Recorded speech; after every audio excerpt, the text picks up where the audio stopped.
Boa noite, investidores. Estamos aqui para mais um fechamento semanal de mercado. Hoje, dia 26 de setembro, dessa vez com o meu colega Pedro Camato aqui para comentar as principais notícias da semana e os acontecimentos do mercado, tá?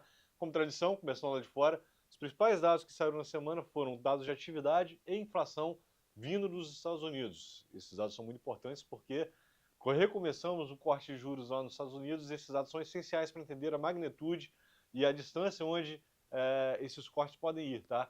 E no caso, nessa semana, a gente teve uma inflação vindo em linha com o esperado.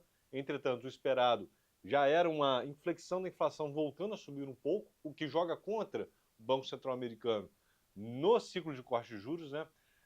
E também tivemos o dado de PIB do segundo trimestre do ano, foi revisado significativamente para cima, saindo dos 3 para os 3,8.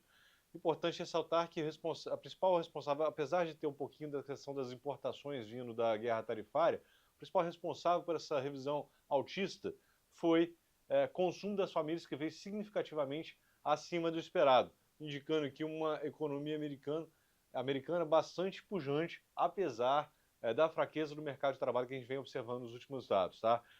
Isso uma semana após a decisão de corte de juros do Fed, né? Todos esses dados vindo na contramão de uma continuidade mais agressiva de cortes de juros e, obviamente, o mercado reagiu de acordo, né, Camato? Exatamente, Disseu. Isso deu tom para a semana. A gente vê as bolsas se direcionando para baixo, ali com maior peso na Nasdaq, caindo ali quase 1% na semana, e o S&P com uma queda um pouco mais tímida, em torno de 0,3% a 0,5%. Isso foi direcionando esse fluxo para onde o mercado acreditava que era essa resposta, né? Quanto a semana passada nessa decisão do Federal Reserve, né? A gente vê os juros ali subindo em torno de 5 bips e o DXY, que vai ali apresentar o desempenho do dólar frente a essas moedas externas a ele, subindo em torno de meio ponto percentual, dando esse tom da semana, como você bem disse, e o que acabou não sendo muito diferente daqui, né, Tisseu? A gente está há algum tempo já na carona, né, do que vem dos Estados Unidos, mas a gente teve dado econômico importante saindo aqui também, principalmente o IPCA 15, que é a prévia da inflação do mês de setembro.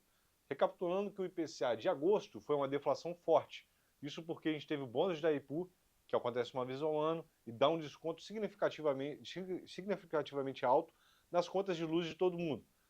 Então, no mês passado, a gente teve uma deflação por causa do bônus de Itaipu, e esse mês a gente teve uma inflação relativamente alta, né? Na verdade, a prévia da inflação relativamente alta, justamente porque a conta volta ao normal. Então, na inflação mês contra mês, esse é um fator que puxa bastante para cima. O PCA 15 registrou uma alta de 0,48% em relação ao mês anterior, com uma alta de mais de 5% nos últimos 12 meses.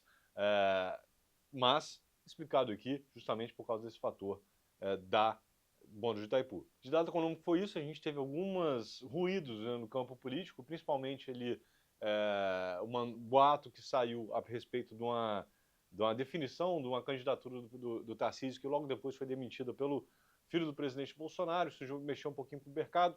Esse tipo de noticiário político ele vai se tornar mais comum à medida que a gente se aproxima do pleito eleitoral, mas por enquanto a gente teve uma semana bem comportada e vazia aqui no Brasil, e obviamente o mercado se comportou no atual lá de fora, né, não é, Camata? Perfeitamente, exatamente. A gente viu ali no meio da semana o nosso índice Bovespa, ele fazendo novas máximas, só que fecha muito parecido com lá fora. A gente fecha ali caindo em torno também de 0,3%, o que foi diferente nos fundos imobiliários.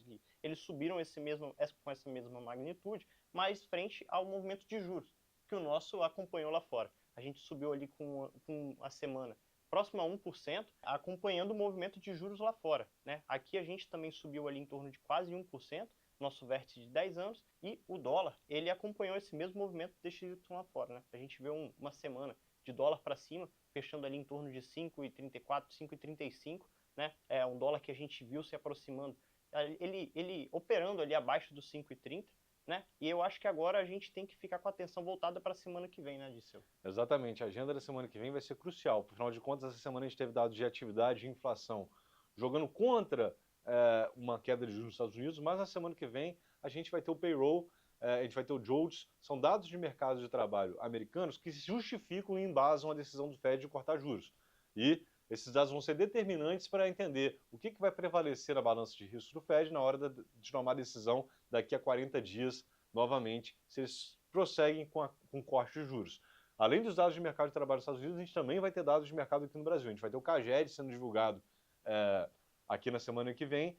Isso vai ser desemprego que ainda está mínimo, não tem preocupação em relação ao mercado de trabalho, mas a eventuação criação de empregos mais fraca também dá uma pista em relação ao nível de atividade que a gente vem acompanhando ao longo do ano, num tom de desaceleração, né? Além disso, a gente vai ter também resultado das contas públicas brasileiras, que apesar de estar muito ruim, não está fazendo preço, o que está imperando é exatamente essa temática vindo lá de fora. E estaremos aqui novamente na semana que vem para atualizá-los. Um bom final de semana a todos e um forte abraço.